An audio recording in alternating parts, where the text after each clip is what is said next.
കൊട്ടിയൂരമ്പലം കൈലാസമായി, ഭക്തപ്രവാഹത്തിൻ ഗംഗയാറായി. ദക്ഷന്റെ ഹോമത്തിൻ ഭൂമി വിളങ്ങി, ദക്ഷിണ കാശിയെ നമ്മൾ വണങ്ങി.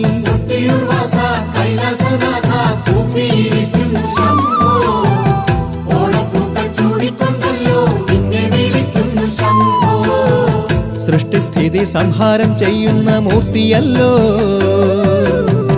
സത്യശിവ സൗന്ദര്യമേകും കൊട്ടിയൂർ നാഥനല്ലോ. സൃഷ്ടിസ്ഥിതി സംഹാരം ചെയ്യുന്ന മൂർത്തിയല്ലോ,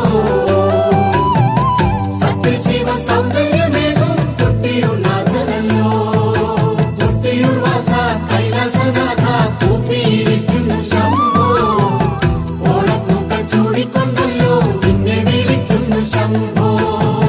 ദക്ഷനാകാലത്തൊരിക്കൽ ദുർഗാദേവിയെ പുത്രിയാക്കിടാൻ ബ്രഹ്മാവിൻ കാരുണ്യത്താലേ